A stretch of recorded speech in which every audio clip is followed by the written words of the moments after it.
to give his talk on AI and superintelligence. Let us all welcome philosopher David Pearce. Okay, hi everyone. My name is David Pearce. I'm a transhumanist.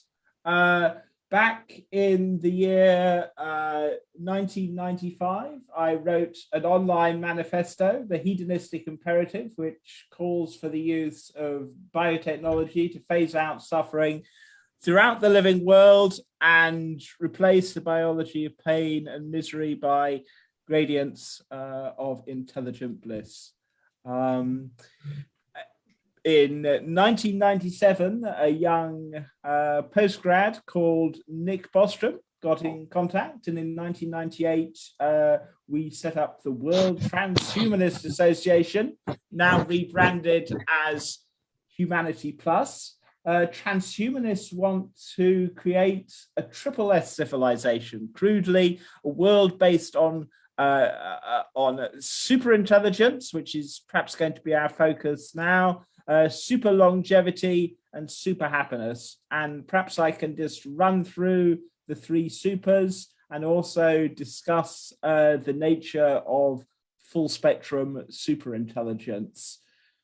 Super longevity is essentially the idea that just as silicon robots can be replaced and upgraded indefinitely, there is no immutable law of nature that dictates that organic robots like us must grow old and die. And transhumanists believe in phasing out the biology of aging.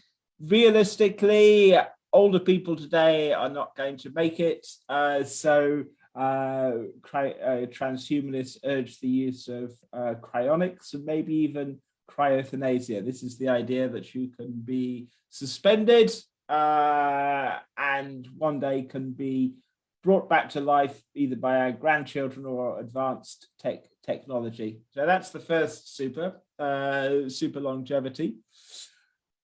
Super happiness. This has been my primary focus over the years. Life on Earth has been stained by appalling suffering over the past 540 million years.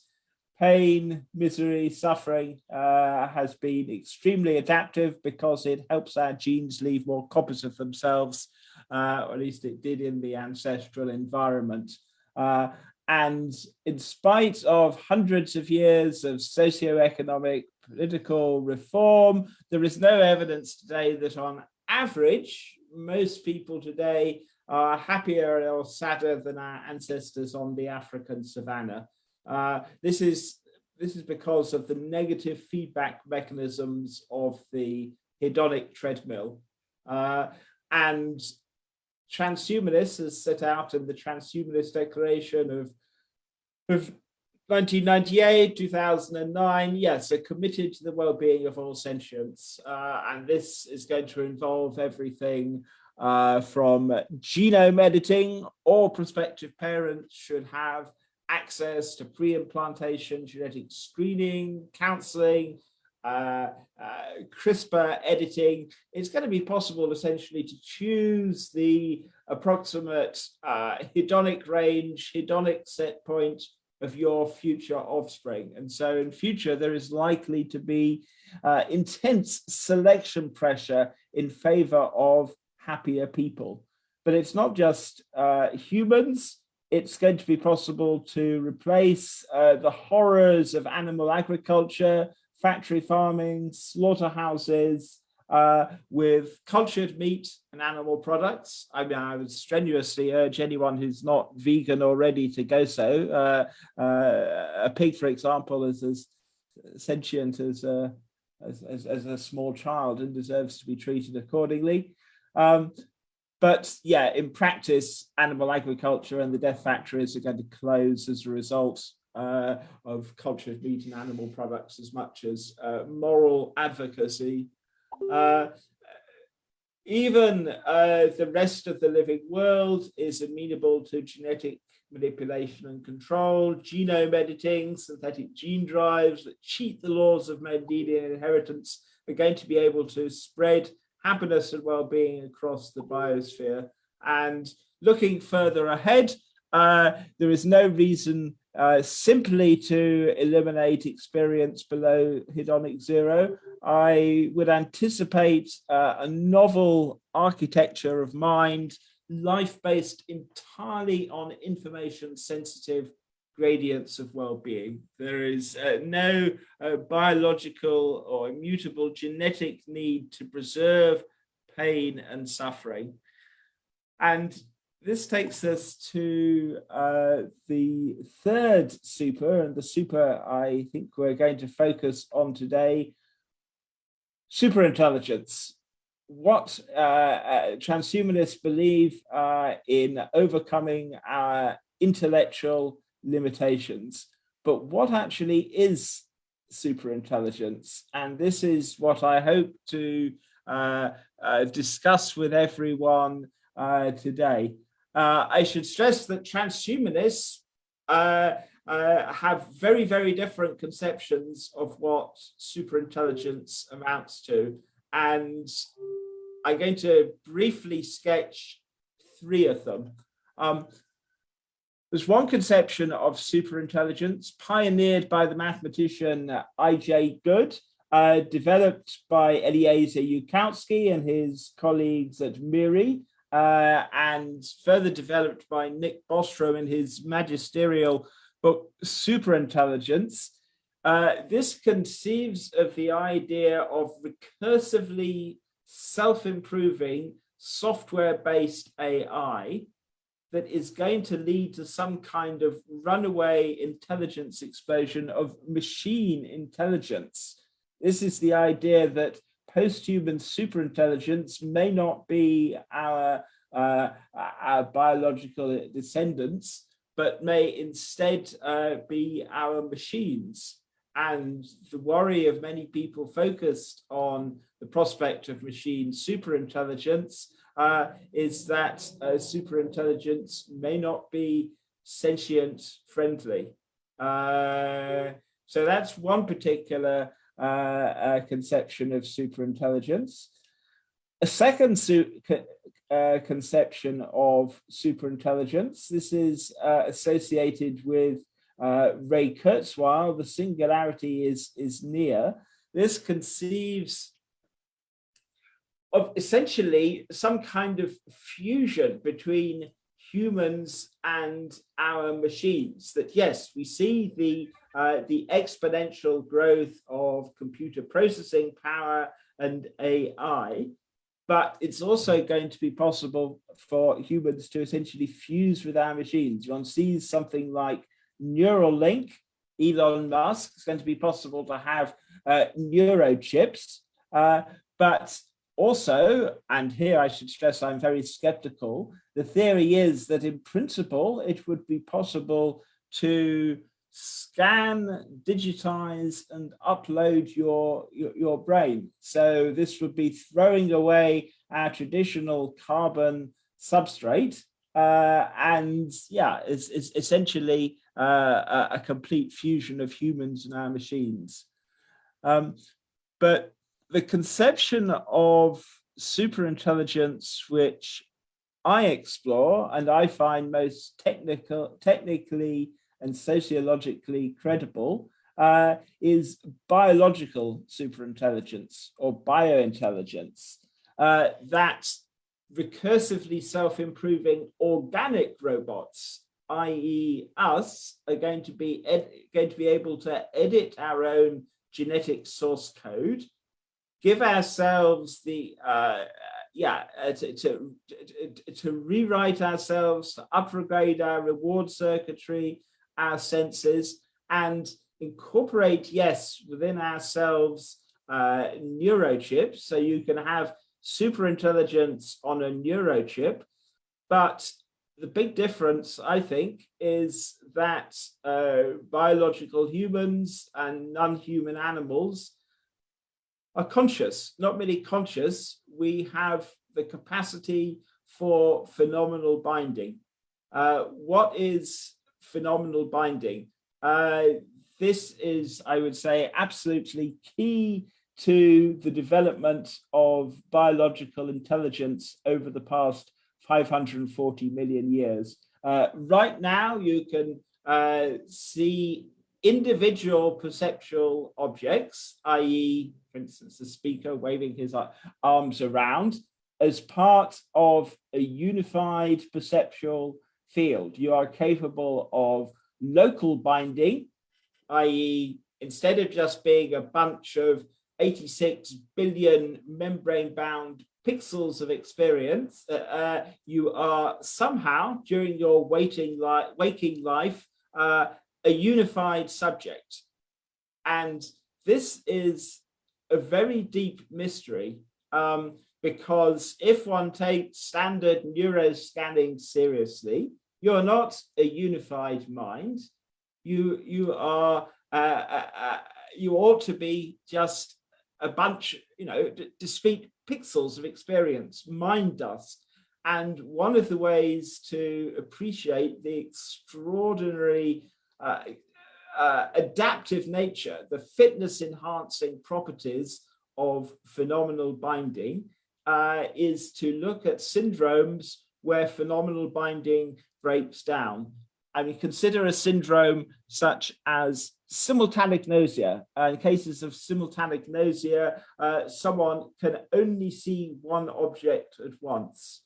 Or motion blindness, akinetopsia. Someone with akinetopsia can't see a pride of advancing lions. He can see a lion in the distance, a lion a bit nearer, then a lion a bit nearer. Essentially, somehow, right now, as I said, you are able to bind individual experiences into a unified world simulation, and this is amazingly adaptive. And this is one thing, and this is a controversial view, I should stress this.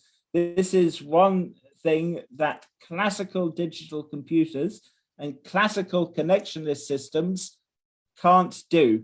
That however fast a classical Turing machine runs, however rapidly the code is executed, that you do not get a unified subject of experience. That phenomenal binding seems to be non-classical and non-algorithmic. And my argument, essentially, I set out in the biointelligence explosion and elsewhere, is that there are a host of computational problems that classical Turing machines and classical connectionist systems cannot solve. I mean, they cannot, for example, understand the nature of the pleasure-pain axis. They cannot engage like we can in discussions of consciousness. They cannot explore altered states of consciousness. Essentially, they're zombies. And yes, we are going to be able to incorporate within ourselves all the benefits of zombie narrow superintelligence, but essentially the future belongs to biological minds, I would argue, augmented by AI, genetically written, but the future belongs to full spectrum superintelligence. Now, I could go on, but what I was hoping to do is to really to have a discussion, a chat, and throw things open to the participants here. So if anyone has any questions or points, please fire away. Very happy to discuss this or any of the other topics that transhumanists discuss. Okay, thank you, David. Mr. David Pearce. Actually, this is a very interesting topic. I myself am looking forward for this talk on transhumanism and AI, superintelligence, and all of the aspects that revolve around it. So actually, let me start with my own question so that we can have a discussion about it.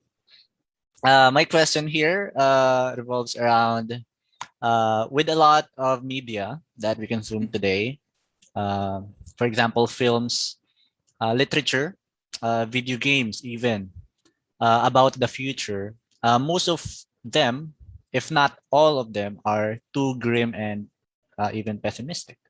Given what we are witnessing today, the pandemic, climate change, political turmoils here and there, it is just understandable and it is unavoidable that there are people, many people in fact, who are skeptical of the transhumanist movement.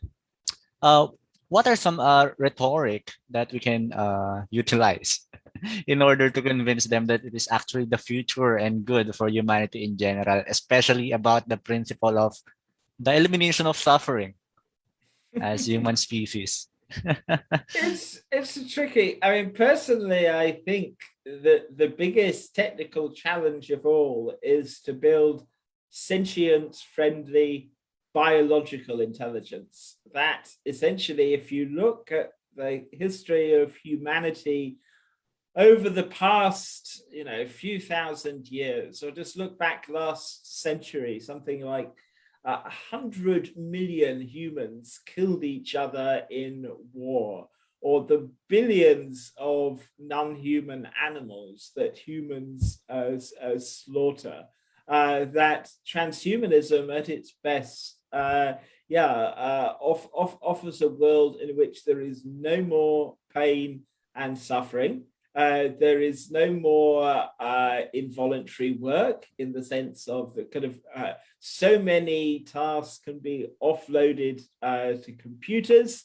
A world, paradoxically, in which inequalities are reduced. Essentially, anything that can be digitized is effectively utilitarian. Egalitarian. It's also potentially utilitarian too.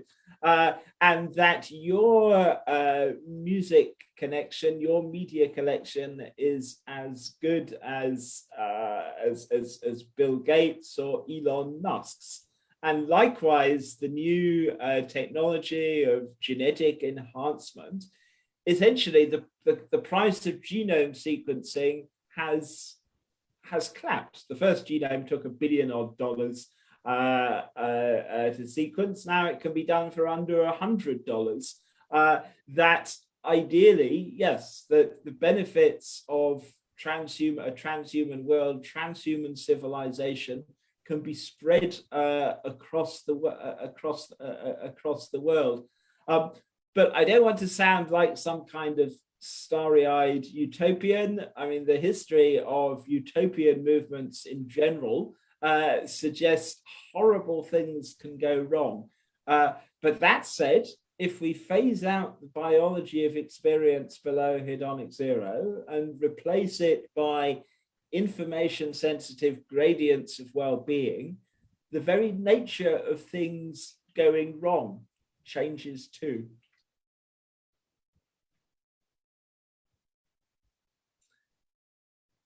Who else would like to?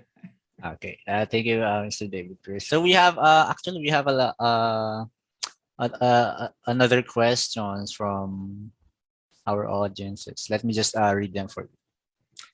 We have a question from Brendan Cedric Lustiva from the Polytechnic University of the Philippines. Good afternoon, sir. Earlier, you said that there is no evidence that humans today are happier or sadder compared to humans who lived in the African savanna.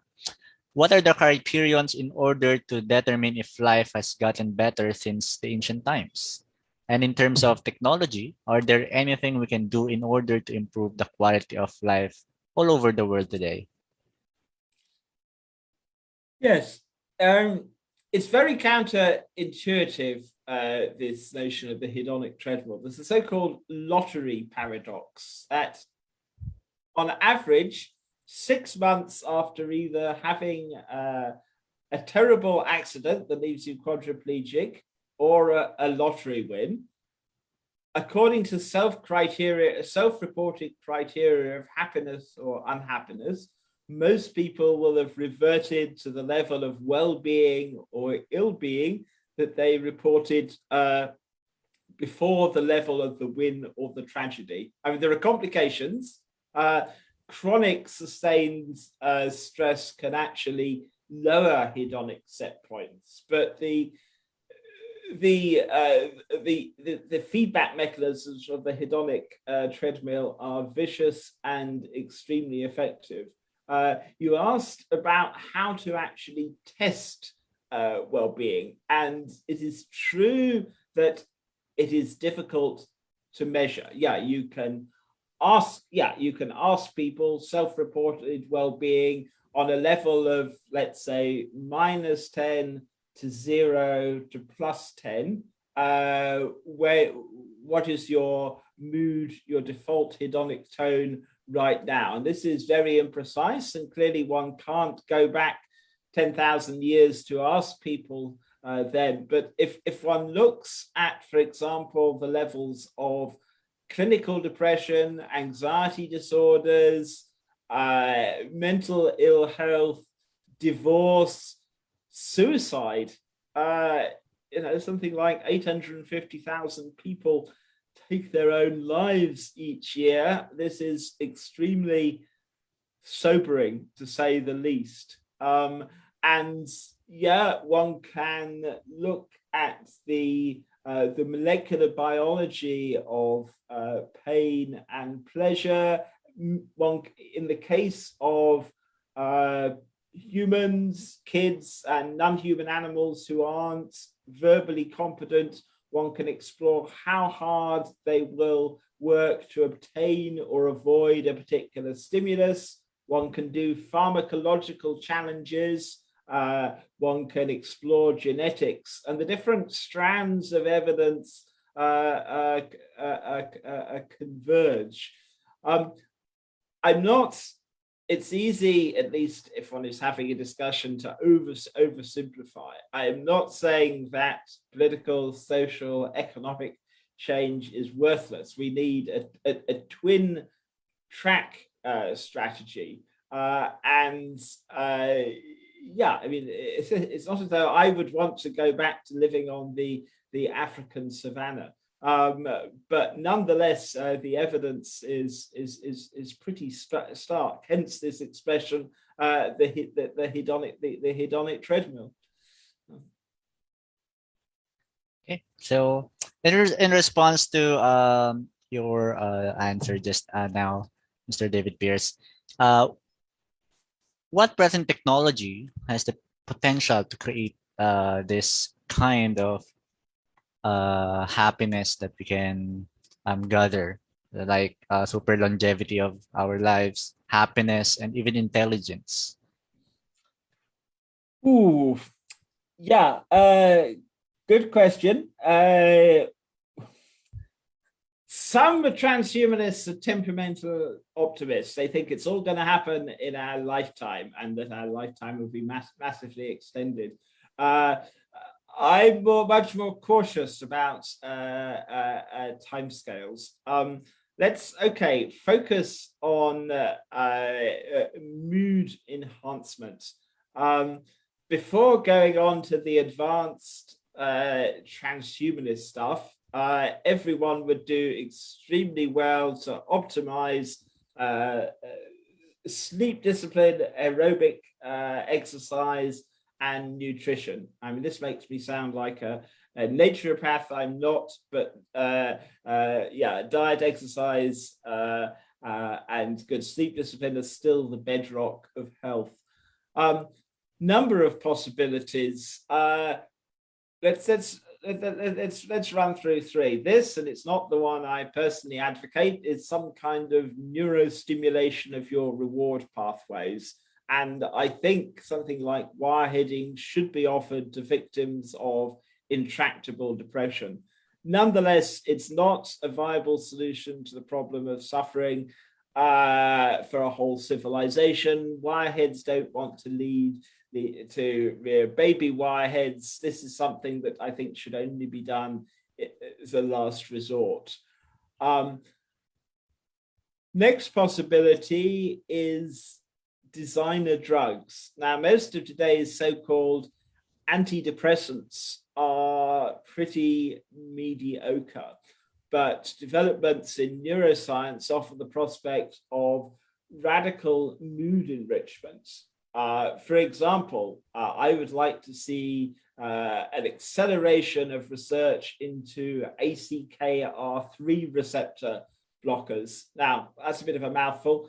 ACKR3 is a receptor that essentially regulates hedonic tone and the level of endogenous opioids in your central nervous system. Now, we all know the problems of exogenous opioids, drugs like morphine, heroin, drugs of abuse. What they do is they kick the brain's negative feedback mechanisms into gear, all kinds of problems. They make people very selfish and asocial. That's not the answer. But within the next decade or so, there is going to be, I think, work done offering the prospect of elevation of hedonic tone, not just in the severely depressed, and that's most morally urgent, but also potentially in normal people too. And yes, a number of very interesting therapies and enhancement mechanisms on the horizon. But in the long run, I think the only solution to the problem of suffering is biological genetic, that instead of breeding children who are born to suffer and then have to deal with it in their lives, that we have a responsibility to future children to make sure they don't suffer like us. And as I said, I think we should take the World Health Organization definition of health seriously. In its founding constitution, the WHO defines health as complete physical, social, and emotional well-being. The only way to create health as defined by the WHO is biological genetic intervention. And this has two strands. One is that I think all prospective parents should be choosing the approximate hedonic range and hedonic set points of their future kids. Something like, for example, pain. Although dozens of genes are implicated in pain processing, the SCN9A gene, the so-called volume knob for pain, determines your level of pain sensitivity, which ranges from 0, and people who don't have any capacity to experience pain at all have to lead cotton wool lives or they severely damage themselves.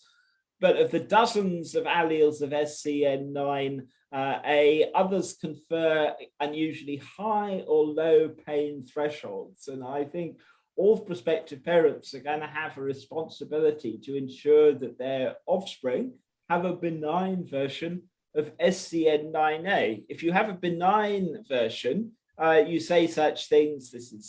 If you've ever met someone who says, "Oh, but pain, it's just a useful signaling mechanism." Yeah, it's critical to preserve functionality, so-called nociception. But yeah, we want to get rid of the sheer ghastliness of severe pain as most people experience it. And before getting rid of pain altogether and having life based entirely on gradients of bliss and maybe offloading the function of nociception to smart prostheses, we should be choosing benign versions of SCN9A for our offspring. What's more, it's not just our kids that are going to be able to benefit. It's also going to be possible to use somatic gene therapy. For the first time earlier this year, it's reported successful somatic gene therapy for existing adult humans for transthyretin amyloidosis. This very serious progressive condition has been successfully treated with CRISPR infusion, correcting the errant gene so that in a targeted way, so that essentially the disorder can be treated. And so I can be quite concrete about it. I'm now going to give you an example. A couple of years ago in the news here in the UK, I don't know, in the Philippines, it was quite widely reported, this woman, Jo Cameron. She's a kind of vegan, retired Scottish school teacher. She thought she was normal, but essentially she has an exceptionally high pain threshold. She's never depressed, never anxious, has a fantastic life. Why can't we be like Jo? And it transpires that she has an unusual dual mutation of her far and far out genes, and the far and far out genes regulate your endogenous levels of anandamide, from the Sanskrit for bliss. It's this kind of endogenous cannabinoid in the brain, and its interaction with the opioid system helps determine your default level of well-being. And I think a lot of people would assume, well, this is just the luck of the genetic draw. I'm temperamentally anxious or depressive or pain-ridden. I couldn't be like Jo. But in principle, and I stress this is in principle, there could be all sorts of pitfalls. It would be possible to have gene therapy to give yourself Jo's versions of the far and far out genes, regulating your endogenous levels of anandamide, so you too could have an extremely high pain threshold, an extremely sunny, optimistic temperament. However, of course, I am glossing over all kinds of pitfalls. We can discuss some of the pitfalls in a bit if you're interested. Yeah, I mean, Darwinian life has all sorts of nasty surprises in store. But yeah, the prospect of being able to rewrite our own genomes is exciting. So it's not just future generations who are going to benefit from transhumanist technologies. So thank you for that, Mr. David. We have another set of questions here from Francis Reyes from PUP as well. Wouldn't the development of neurochips and neural links already in the process, and wouldn't the technology help in the medical field for those that are in vegetative state or in a coma state? Another, can the idea of using neurochips into prisoners to be used as laborers in a virtual camp where they spend their sentences using the virtual world as a way for them to also reform and to accommodate the problem of the violence of the overloaded population of prisons? Good heavens. Yeah, I mean, the future of penal reform, a huge yes, of course, it would be possible to use neurochips for everything from immersive VR for the purposes of control, remote control. Yes, one can imagine a dictator and an authoritarian regime insisting on the use of neurochips that can control the behavior of criminals as defined by the regime. I mean, this is a very dystopian scenario, although in our discussion so far, we've been talking about some of the wonderful prospects for neurochips. Yeah, essentially they can be used for the purposes of remote control. In the case of potentially violent criminals, I mean, yes, I mean, our penal system is ghastly. There ought to be more sophisticated and humane ways to deal with the problems of violent crime. I mean, but that is a huge topic which I hadn't intended to embark on, but I'm happy to explore. Okay, so in relation to that question as well, Mr. David, We have here a question from Julius Cesar de la Cruz. This one is about policy making regulations. Suppose that a transhumanist society is established. How would the added factors such as superintelligence, super longevity, or among others, be regulated or governed? Or should it even be regulated or governed? Good heavens. Yes, this is who should be in control? Who should be in charge? Should it essentially be the state, or should it be individual biohackers or prospective parents?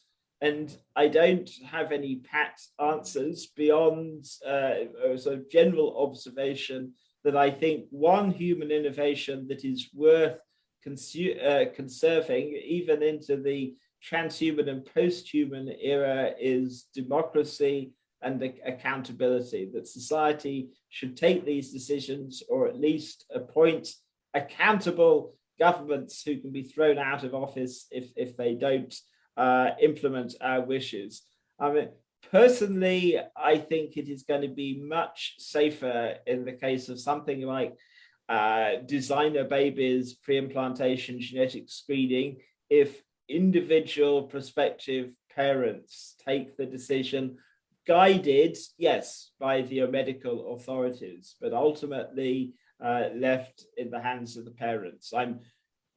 I'm queasy about this, but at the moment, all children born into the world are unique, untested genetic experiments, and it's considered ethical to conduct these genetic experiments, even though it's known that the victim, i.e. babies, are going to undergo a great deal of suffering in their lives. And I think prospective parents should be encouraged to use these new technologies. At the moment, pre-implantation genetic screening and counseling is used most commonly to determine gender, for gender selection purposes in India and China. In the West, it's most commonly used to prevent well-known genetic diseases, but pain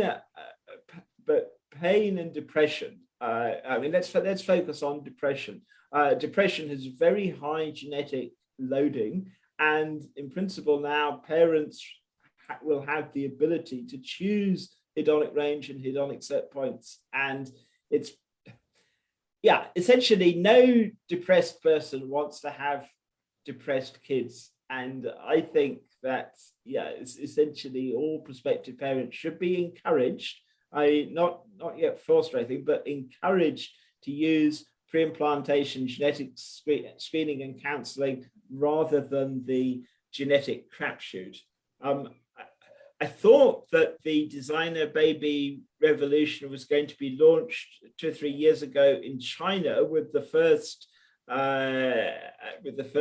designer babies there. The rogue scientist in question was trying to create babies, or this was the official story, that were protected against HIV. But the particular gene in question in so-called animal models, the variant allele, actually improves cognitive performance. So the scientist in question was almost certainly trying to create smart babies with or without the consent of the parents. But he was doing so in we don't know the full story, but nonetheless, the authorities cracked down, and so the revolution misfired. But it is coming, and I think we want to have a debate as a society. How much suffering do we want to exist in the world? Essentially, it's going to become an adjustable parameter, not just for humans, but for non-human animals as well. Power breeds complicity, whether we like it or not. And at the moment, the amount of suffering in the world seems, it just feels completely beyond one's control. But next century and beyond, essentially, whether any kind of suffering exists, it's going to be something that intelligent moral agents are going to be able to decide. Thank you, Mr. David. We have another question. If ever that humanity would integrate machinery into their system, uh, would their status change in society? And would some of their rights would be removed? Or would there be some rights added, if I may add? And would their privacy be caught in a problem along the process? Oh, yes. I mean, the question of rights and cheating. I mean, yeah, we've just it's a relatively trivial example. We've just had the world chess championships.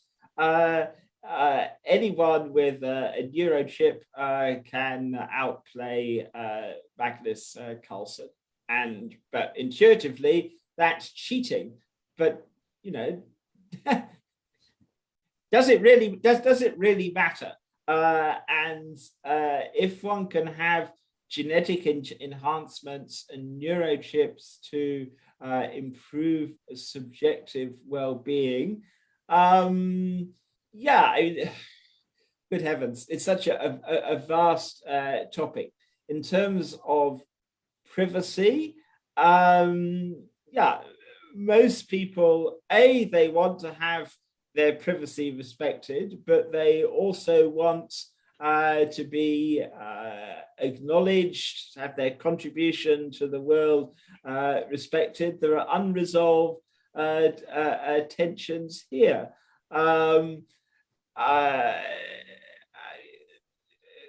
To give another example, there was a lot of hype a little while ago about Google glasses. And yeah, just imagine that everyone you interact with, you can instantly know who they are, their potted life histories, a lot about them.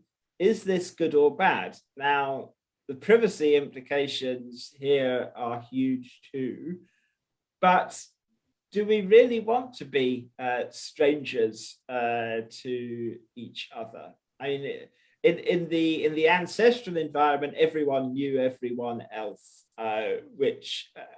whereas today, so many of us are strangers to each other, and it's far easier to behave in a kind of crazy sociopathic manner to a stranger than it is to someone one knows really well. And even in incredibly rich societies, we still have, something like homelessness, that people can walk by a kind of a beggar, a homeless beggar in the street. If we all know each other much better, thanks to these technologies, perhaps, and this is speaking rather idealistically, we will treat each other better too. A whole vast number of issues raised by your question there. Thank you, Mr. David. So we have another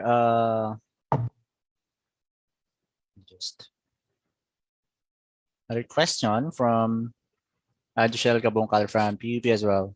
So what happens when a program that can rewrite its own code diverges from the intentions of its creator to achieve its goal?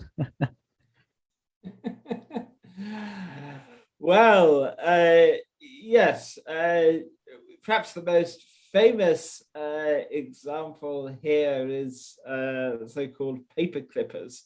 That, yeah, if you want to, have a little program that efficiently produces paper clips, what happens if runaway AI decides to optimize the number and efficiency of paper clips in the universe and optimizes matter and energy for the production of paper clips?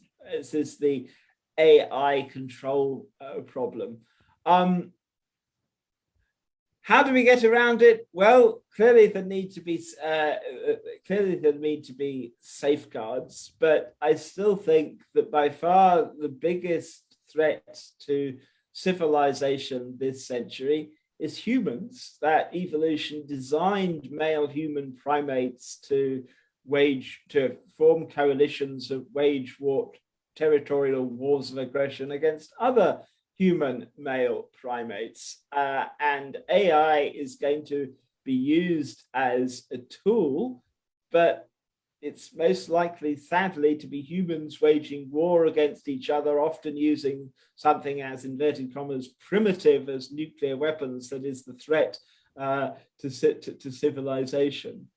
And in terms of the AI control person, a problem, some people do envisage AI that wakes up in some sense, but for technical reasons I was touching on earlier, AI can't, classical digital computers can't solve the binding problem. I don't regard this as a credible threat. Nonetheless, is it possible there is going to be some kind of zombie coup? I don't think that this is likely, but some of my transhumanist colleagues would disagree here. Okay, thank you, David Pearce. We have our last question. This one is from Ivan J. Mandala from PUP as well. If superintelligence is a mind state created to surpass humans in overall intelligence, how can we measure if it is already in the superintelligent state? For the brain activity of some gifted people to develop more as time goes by, through the birth and development of the abilities and through aging as well. Yes, I promised earlier I was going to define intelligence. I didn't actually do it. Basically, intelligence is a contested term that often, what the scientific community sometimes calls intelligence is measured by so-called IQ tests. But IQ tests measure only one particular kind of cognition, mind-blind autistic cognition, serial, logico-linguistic thought, the ability to solve mathematical verbal problems. Whereas what drove the evolution of distinctively human cognition, human intelligence, was our capacity for cooperative problem solving, our mind reading prowess. Humans have a unique capacity for higher order intentionality. And I explain what I mean by this term. You think that he wants, that he hopes, that I believe, that she wanted. This is extraordinarily cognitively demanding, higher order intentionality. It is vital to success in society, politics, mating, personal relationships. There's higher order intentionality, and it's not tested by IQ tests at all. Yeah, so that shows the deficiency of our conception of intelligence. But the limitations of IQ tests extend far wider than that. For example, altered states of consciousness. What's ordinary waking consciousness is simply one kind of consciousness amongst billions or trillions. And today it is unsafe and unwise, and in many cases illegal, to explore psychedelia. But in future, once we've got our reward circuitry sorted out, when all states of consciousness by their very nature are going to be generically wonderful, it's going to be possible to explore states of consciousness as different as waking from dreaming consciousness. And this is something that artificial intelligence, classical digital computers can't do. It's not tested for in IQ tests. IQ tests don't test your ability to navigate altered state spaces of consciousness. They don't test your introspective prowess. And so when one is talking about a world of superintelligence, it's very easy to imagine superintelligence as just some kind of super Asperger. Asperger is high functioning autism, but full spectrum superintelligence is going to be far, far richer than that. There's an obvious methodological problem here in that clearly the speaker is not competent to actually to specify the precise nature of full spectrum superintelligence. But yeah, we've got to get away from the simple-minded conception of intelligence measured by autistic IQ tests. Incidentally, before I finish this response, I don't in any way mean to be disrespectful of people who are high on the spectrum, who have essentially a very autistic cognitive style. They are responsible for some of our greatest scientific achievements in mathematics, physics, and so forth. But it is a cognitive style, and only one amongst many. Okay, thank you, Mr. David Pearce, for very enlightening answers to the questions that our audiences here have for you. Okay, so it truly is an interesting discussion, and actually we can go and on and on and on and on here. And but for that matter, before we proceed to the awarding of certificates, would there be anything that you would like to add, Mr. David? No, thank you very much for inviting me. Sorry about the mess up with time zones and so on. I need a neuro chip to alert me to these things. If anyone has any follow-up questions or responses, yeah, feel free to get in touch. I know we've simply skimmed the surface of some of the issues here today. But yes, as I said, thank you for holding this conference. I look forward to a world of super intelligence, super longevity, and super happiness. And yeah, long live a triple S civilization. Sometimes I doubt I'll live to see it, but I can't think of a more noble goal. Okay. Thank you, Mr. David Pearce. So, for this very enlightening talk on AI and superintelligence.